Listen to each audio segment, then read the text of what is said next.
हम सबने रॉबिनहुड की कहानियां तो सुनी हैं। हाँ। एक हीरो जो अमीरों से लूटता था और गरीबों में बांट देता था। हाँ, बचपन से सुनते आए हैं। पर एक मिनट के लिए सोचिए, अगर आज के जमाने में कोई ऐसा करे तो हम उसे क्या कहेंगे?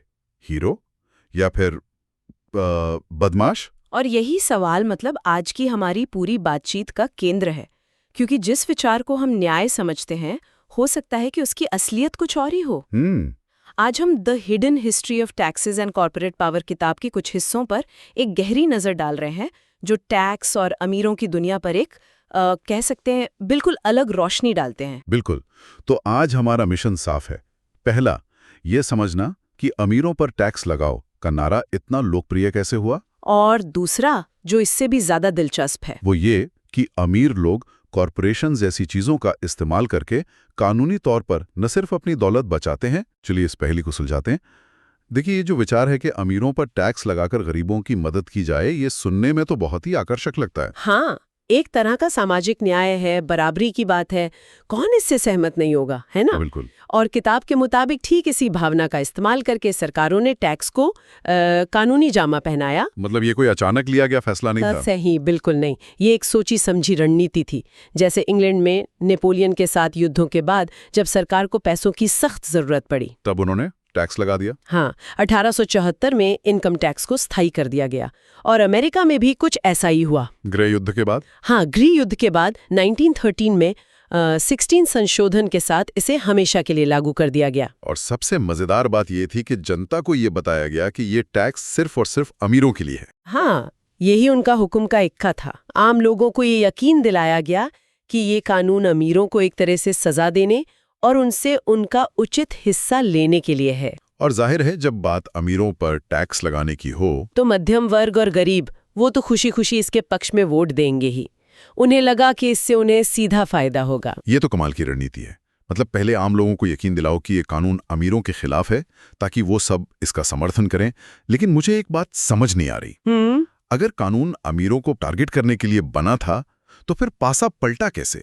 ये उन्हीं लोगों को कैसे नुकसान पहुंचाने लगा जिनके भले के लिए इसे बनाया गया था? यहीं से कहानी में एक बहुत दिलचस्प मोड़ आता है। अच्छा। किताब का तर्क है कि जैसे ही सरकार के पास टैक्स का पैसा आने लगा, उसकी पैसे की भूख और भी ज्यादा बढ़ गई। मतलब और पैसा चाहिए था। हाँ, और यहाँ सरकार और एक बिजनेस के काम करने के तरीके में एक बहुत बड़ा फर्क है। वो क्या है? देखिए, सरकारी संगठनों में सफलता इस बात से मापी जाती है कि आप कितना ज्यादा खर्च करते हैं और कितने ज्यादा लोगों को काम पर रखते हैं। विभाग जितना बड़ा होगा, उसका प्रमुख उतना ही सम्मानित माना जाएगा। जबकि एक बिजनेस में तो इसका ठीक उल्टा होता है। बिल्कुल। वहां तो सफलता इस बात से मापी जाती है कि आप कम से कम खर्च करके ज्यादा से ज्यादा फायदा कैसे कमाते हैं। कम लोग, कम खर्च और ज्यादा मुनाफा, यही निवेशकों को पसंद आता है। ठीक कहा। तो जैसे जैसे सरकार का आकार और खर्च बढ़ता गया, उसे और ज्यादा पैसों की जरूरत पड़ने लगी, और बहुत जल्द सिर्फ अमीरों से आने वाला टैक्स काफी नहीं रहा। तो फिर उन्होंने क्या किया? नतीजा, सरकार ने चुपके से टैक्स का दायरा अमीरों से बढ़ाकर पहले मध्यम वर्ग और फिर धीरे धीरे गरीबों तक पहुंचा दिया। अरे बाप रे! तो इस तरह जिस कानून के लिए आम लोगों ने इस उम्मीद में वोट दिया था कि ये अमीरों पर बोझ डालेगा, उसका असली बोझ वो उन्हीं पर आ गया। वाह! मतलब जिस चीज को अमीरों के खिलाफ हथियार समझकर वोट दिया, वही आकर आम आदमी की गर्दन पर बैठ गया। ये तो एक तरह का धोखा हुआ, कह सकते हैं।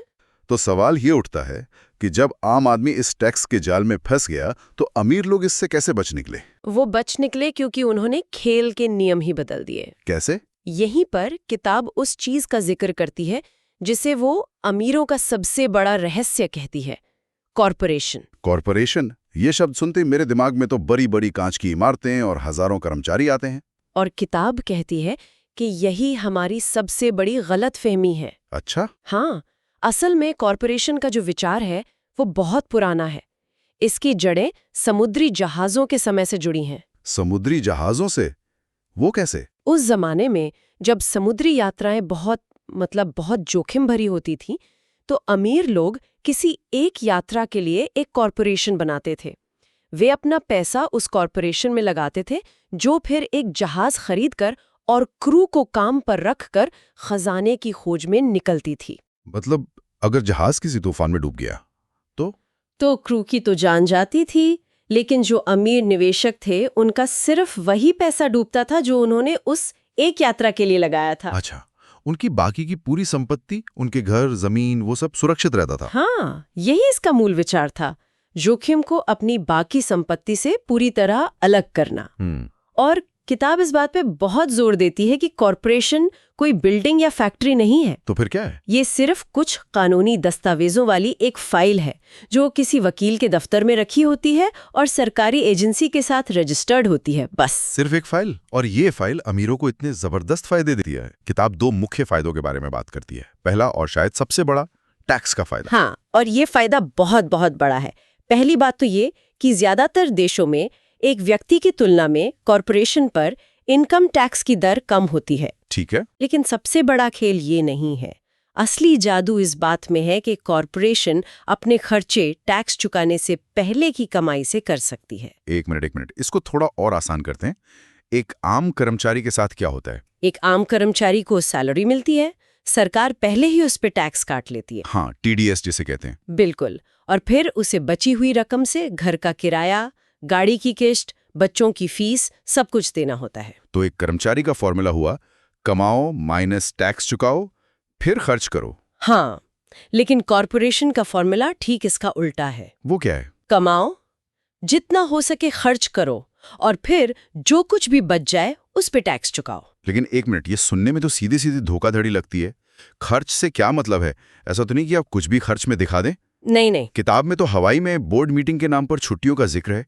क्या ये वाकई कानूनी है? ये एक बहुत अच्छा सवाल है, और इसका जवाब है हाँ। अगर सही तरीके से किया जाए तो ये पूरी तरह कानूनी है। कैसे? कॉरपोरेशन अपनी कार का खर्च, बीमा, स्वास्थ्य बीमा, यहाँ तक कि बिजनेस से जुड़े खाने पीने का खर्च भी अपनी कमाई से घटा सकती है। हवाई में बोर्ड मीटिंग भी कानूनी हो सकती है, बशर्ते वहाँ सच में बिजनेस मीटिंग हो। अच्छा। यहीं पर होशियार अकाउंटेंट और वकीलों की भूमिका आती है। वो कानून की सीमाओं को जानते हैं और अमीरों को बताते हैं कि वे कानूनी रूप से कितना ज्यादा खर्च दिखा सकते हैं। कमाल है। मतलब पूरा खेल ही अलग नियमों से खेला जा रहा है। टैक्स बचाना तो एक बात हुई, पर दूसरा फायदा क्या है? दूसरा बड़ा फायदा है कानूनी मुकदमों से सुरक्षा। अच्छा, वो कैसे? देखिए, हम एक ऐसे समाज में रहते हैं जहां कोई भी किसी पर भी मुकदमा कर सकता है। किताब बताती है कि अमीर लोग अपनी महंगी गाड़ियां, घर या निवेश वो सीधे अपने नाम पर नहीं रखते। तो किसके नाम पे रखते हैं? वे इन्हें कॉरपोरेशन और ट्रस्ट जैसी कानूनी संरचनाओं के जरिए रखते हैं। तो इसका मतलब ये हुआ कि अगर कोई उनकी पोस्ट से टकरा जाए और उन पर मुकदमा करे, तो वो उस व्यक्ति पर नहीं, बल्कि उस कंपनी पर मुकदमा कर रहा होगा जिसके नाम पर वो पोस्ट रजिस्टर्ड है। अरे वाह! और उस कंपनी के पास उस पोस्ट के अलावा शायद कोई और संपत्ति ही ना हो, तो मुकदमा करने वाले को कुछ खास नहीं मिलेगा। और उस अमीर व्यक्ति की बाकी की करोड़ों की संपत्ति? वो पूरी तरह से सुरक्षित रहेगी, क्योंकि तकनीकी रूप से वो किसी चीज का मालिक नहीं है। किताब में एक बहुत शक्तिशाली बात कही गई है, वे सब कुछ नियंत्रित करते हैं लेकिन किसी चीज के मालिक नहीं होते। जबकि आम लोग हर चीज के मालिक बनना चाहते हैं और अंत में उसे सरकार को टैक्स में या किसी मुकदमे में खो देते हैं। ठीक समझे। तो ये साफ है कि जब भी अमीरों पर टैक्स लगाने की बात होती है तो वे सिर्फ चुपचाप उसका पालन नहीं करते, वे प्रतिक्रिया करते हैं। हाँ, वो खेल को ही बदल देते हैं। उनके पास पैसा है, ताकत है और चीजों को बदलने का इरादा भी। वे बस बैठकर ज्यादा टैक्स नहीं देते। तो वो करते क्या हैं? वे होशियार वकीलों और अकाउंटेंट्स को काम पर रखते हैं। वे राजनेताओं को ऐसे कानून बदलने या बनाने के लिए राजी करते हैं जिनसे उन्हें फायदा हो। इन्हीं को हम कानूनी खामियां या लूप होल्स कहते हैं ना? बिल्कुल। किताब इसका एक ठोस उदाहरण भी देती है। अमेरिका के इंटरनल रेवेन्यू कोड का सेक्शन 1031। ये क्या चीज है? ये रियल एस्टेट निवेशकों के लिए एक बहुत बहुत शक्तिशाली साधन है। समझाइए जरा। मान लीजिए आपने 10 लाख रुपए की एक प्रॉपर्टी खरीदी और कुछ साल बाद उसे 20 लाख रुपए में बेच दिया। आपको 10 लाख का मुनाफा हुआ, है ना? सही है। जिस पर मुझे कैपिटल गेन्स टैक्स देना होगा। सही है। लेकिन सेक्शन 1031 कहता है कि अगर आप उस 20 लाख रुपए का इस्तेमाल करके उससे ज्यादा महंगी, मान लीजिए 30 लाख की कोई दूसरी इन्वेस्टमेंट प्रॉपर्टी खरीद लेते हैं, तो आपको उस 10 लाख के मुनाफे पर तुरंत टैक्स देने की जरूरत नहीं है। आपका टैक्स भुगतान टल जाता है। अरे, और ये कब तक टलता हैगा? आप ये प्रक्रिया बार बार दोहरा सकते हैं, अपनी संपत्ति को अपग्रेड करते रह सकते हैं और टैक्स को टालते रह सकते हैं। ये एक कानूनी तरीका है जो किसी के लिए भी उपलब्ध है, लेकिन फायदा वही उठाते हैं जिन्हें इसकी जानकारी होती है। तो ये साफ है कि अमीर लोग सिर्फ पैसा नहीं बचा रहे, वे नियमों को अपने फायदे के लिए इस्तेमाल कर रहे हैं।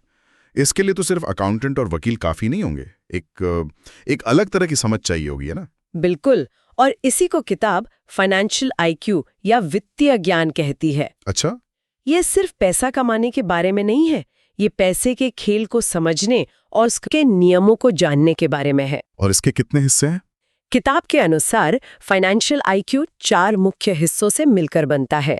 पहला है अकाउंटिंग, यानी फाइनेंशियल लिटरेसी। हाँ, यह सिर्फ जोड़ घटाना नहीं है, बल्कि नंबरों के पीछे की कहानी को पढ़ने और समझने की क्षमता है।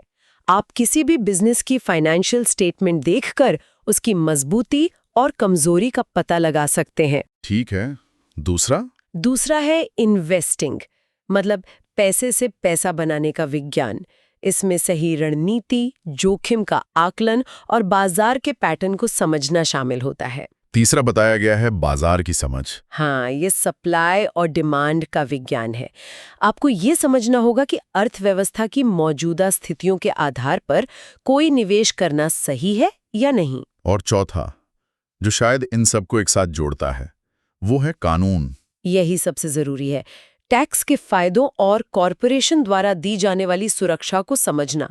किताब कहती है कि जब आप इन चारों स्किल्स को एक कॉरपोरेशन के कानूनी ढांचे में रखते हैं, तो आप दौलत बनाने की रफ्तार को मतलब कई गुना बढ़ा देते हैं। ये पैदल चलने और हवाई जहाज में उड़ने के बीच का फर्क जैसा है। बिल्कुल। लेखक ने इसे अपने व्यक्तिगत अनुभव से बहुत अच्छी तरह समझाया है, जब वो ज़ीरॉक्स कंपनी में एक सेल्समैन के तौर पर काम करते थे। हाँ, वो अपनी सैलरी से कटते भारी टैक्स को देखकर बहुत निराश होते थे। और उन्हें अपने अमीर डैड की सलाह याद आती थी, तुम किसके लिए काम कर रहे हो, तुम किसे अमीर बना रहे हो। फिर उन्होंने अपनी पहली कॉरपोरेशन शुरू की और रियल एस्टेट में निवेश करना शुरू कर दिया। वो ज़ीरॉक्स में और ज्यादा मेहनत से मशीनें बेचते, लेकिन अपनी कमीशन को खर्च करने की बजाय उस पैसे को अपनी कॉरपोरेशन में लगाकर संपत्ति खरीदते। 3 साल से भी कम समय में वो अपनी रियल एस्टेट होल्डिंग कॉरपोरेशन से इतना कमा रहे थे जितना उन्हें ज़ीरॉक्स की पूरी सैलरी मिलती थी। और वो अपनी पहली पोर्श कार वाला किस्सा तो कमाल का है। हाँ, वो वाकई आंखें खोलने वाला है। उनके सहकर्मी जब उन्हें नई पोर्श में देखते तो सोचते कि वो अपनी सारी कमीशन उड़ा रहा है, शायद उस पर बहुत कर्ज होगा। उन्हें लगता था कि वो एक गैर जिम्मेदार कर्मचारी है। लेकिन असलियत कुछ और ही थी। क्या थी?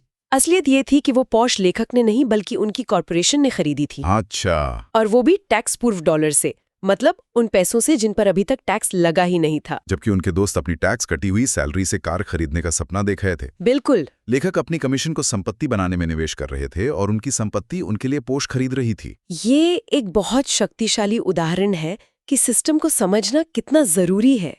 किताब में एक बहुत अच्छी बात कही गई है। कौन सी? लेखक के पढ़े लिखे पिता ने उन्हें हमेशा कॉरपोरेट सीढ़ी पर चढ़ने की सलाह दी थी। जब उन्होंने ये बात अपने अमीर पिता को बताई तो उन्होंने बस इतना कहा, उस सीढ़ी के मालिक क्यों ना बने। हाँ, उस सीढ़ी के मालिक क्यों ना बने। और यही पूरी चर्चा का सार है। कर्मचारी बनकर आप सिस्टम का एक हिस्सा होते हैं, एक पुर्जा। मालिक बनकर आप उस सिस्टम को नियंत्रित करते हैं। तो कुल मिलाकर आज की इस बातचीत से जो तस्वीर उभरती है वो ये है कि पैसे का खेल नियमों से चलता है, और ये नियम 2 तरह के हैं। हाँ, एक जो कर्मचारियों के लिए हैं, जिनका फॉर्मूला है कमाओ, टैक्स दो, फिर खर्च करो। और दूसरे नियम मालिकों के लिए हैं, जिनका फॉर्मूला है कमाओ, खर्च करो, फिर बचे हुए पर टैक्स दो। और कॉरपोरेशन वो दरवाजा है जो आपको एक खेल से दूसरे में ले जाता है। और ये सिर्फ अमीरों के लिए नहीं है, बल्कि एक कानूनी साधन है जिसका इस्तेमाल कोई भी कर सकता है जिसे इसकी जानकारी हो।